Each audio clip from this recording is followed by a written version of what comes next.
Hey there, it's Todd Brinkman. I'm the founder of Virtual Reality for Main Street, and it's just a pleasure to start your virtual reality conversation with you. And in this quick little YouTube video, I'm going to tell you a little bit about what we are and some of the projects we're going to be launching here in the spring of 2022. And it's really our pleasure in actually helping our local leaders make their transition into leading from the front of technology. And we are just about to embark our new industrial era. And it's exciting to talk and actually help lead these organizations and communities actually start leading from the front of all of our new reality tools. So just excited to tell you who we are and some of the projects that we're going to be launching. So let's jump in. And just to get started, I'm just really excited to start a conversation with local leaders and how they can really use our new tools to really unleash their ability to connect with local residents. And this would include city governments and even businesses. We have new tools, so we might as well use them for good. And that would be to connect really with current members, maybe even arriving tourists. So just imagine a local tourist putting on a headset and really understanding in a deep way maybe the history of the community and some of the businesses right around maybe the hotel, and they can experience them actually before going there. And we've all been to a city that we didn't know, and it's really hard to find where we want to go to eat, maybe go take a walk, which beach to go to. Wouldn't it be nice to have a bunch of experiences in an immersive environment where they can actually really take a VR trip to really unleash their ability to connect to the community? So these are the things that we're all about. This is what we take a stand for, and we're excited to work with community leaders and city governments throughout the world. And in launching our company, VR for Main Street, we actually do two things. We launch VR departments throughout the world. And the second part is we do a series of community projects every quarter. So first of all, let's jump into what I call the virtual reality department. And this is nothing more than a series of steps or functions that a business can do to really begin their transition into leading from the front. And there are a series of departments. And again, I've been building the curriculum and all the concepts for all of these since 2016. So they're all ready to go. All the curriculum and the hard work is already done. You just have to kind of plug and play and see what you want to do and get launched. So my job is to get you the education and the training, and then to help you get launched into your own VR department. So let's take a look at some of these. The first one is what I call a VR government department. This is where a local city government or a county government can really now connect in ways that they didn't have available before. So for example, they could record the 4th of July fireworks and then deliver those to local isolated seniors, for one example. Another example is where chambers of commerce can now transition into where they are, maybe a little bit old style. Now they can move into the new stuff with the VR chamber department and really unlock their ability to attract younger audiences, younger businesses, and maybe even some tech organizations in their community. Another one would be for political candidates, VR political department.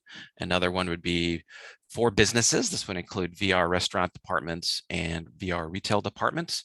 And in healthcare, this is going to be a huge thing, virtual reality in healthcare. So we're going to be talking about VR hospital department.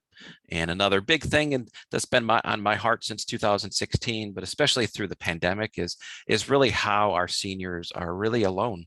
Almost 30%, 28% of all seniors now live alone, and there is what we call a senior living crisis of loneliness and social isolation. So now we have new tools, and we can help seniors in local communities.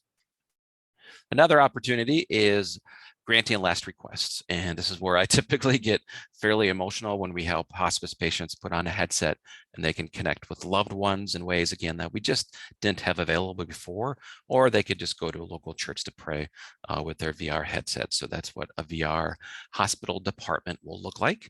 And up next is a VR homeless department. And don't worry, we're not going to bring headsets into the field and just put headsets on random people. This will be done with organizations and professionals, and they'll decide what they want to do in their local community, so we can do it in a really respectful and safe way.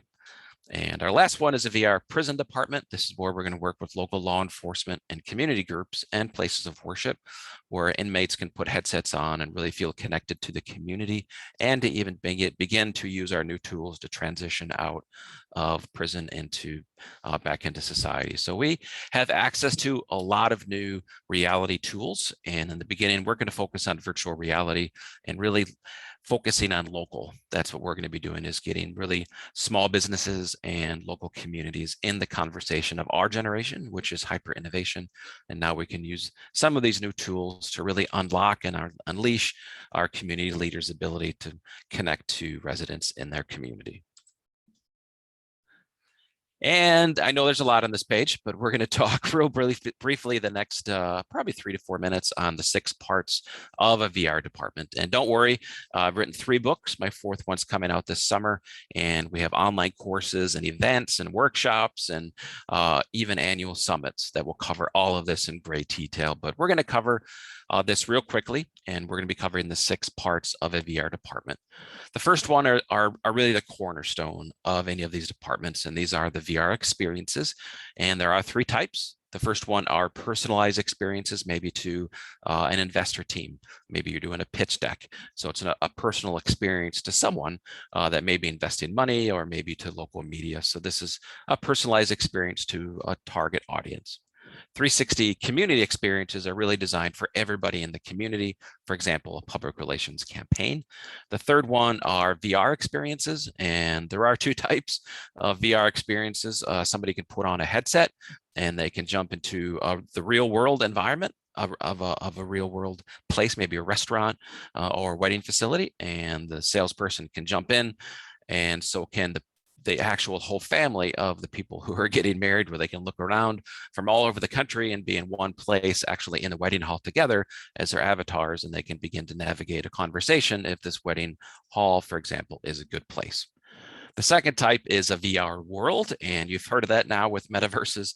Local communities will make their transition into creating their own metaverses here coming up over the next couple of years, and it's fun to be able to lead that conversation. And it was an honor in November to lead a team, actually bringing the North America's first Chamber of Commerce, the East County Chamber here in San Diego, California, into their own fully functional VR world back in November of 2021. So that was an exciting first, again, for North America.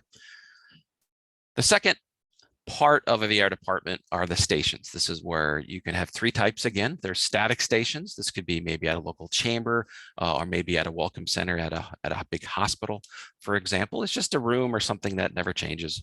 One would be mobile. Maybe you could actually grab a duffel bag and put your VR headsets and the controllers in a duffel bag and actually head out into the community, maybe at a community fair.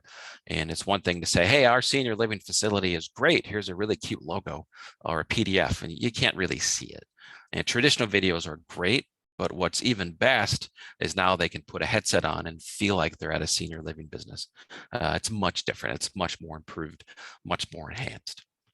VR theme stations would be at a hospital, for example. A little kid who's dying, hospice can jump into a room, and the walls and the ceiling and the floor are all painted in 3D, and it looks like a beach. This young hero jumps into a little sandbox with his mother, and then the doctor can come in and put a headset on this young hero, and they can take a trip with, for example, a San Diego surf club.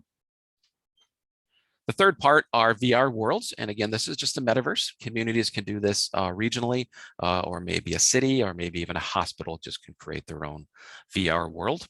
The fourth step is VR training. And if you didn't know, VR training is quickly becoming validated as the next generation of education and training. And some of the new statistics are coming out, and it's crazy how effective VR training is. And there are 3 types of VR training to get you started. The first one is the easiest one. This is where you hire a local videographer in your community and you create a series of VR 360 videos. Another one would be an automated training platform like our partner 2Point. And the third one is you can do some VR simulations in a VR world. The fifth part of a VR department is sales and marketing. And don't worry, we will cover all of this in great deal in other courses and even other YouTube videos that'll be coming up. But you can now, as an organization, unleash your ability to connect to people in sales meetings, team meetings, even advertising campaigns, public relations campaigns, and even fundraising initiatives. And lastly, we're super excited to work with a company called HelloGuard. This is where we're going to be bringing personalized robotic assistants into senior living, into hospitals, even into businesses, into skyscrapers, into conference rooms, into events. And this will be a big thing starting in 2022. And I just really want to empower local leaders to have a conversation about what this is, and they can actually begin to lead from the front of it. So those are the 6 parts of creating a VR department. And again, don't worry, there's a ton of content coming about each one of these in particular. And I've actually been building this content for over 5 years. And the second thing we do is we launch really cool community projects. Our first one is right here in East County, San Diego, where I currently live. And I call this Project Piercing Glimpse. This is where we're going to work with community leaders and really providing an insight into what Main Street's going to look like as we move into our new technological era. And here's a look at the project.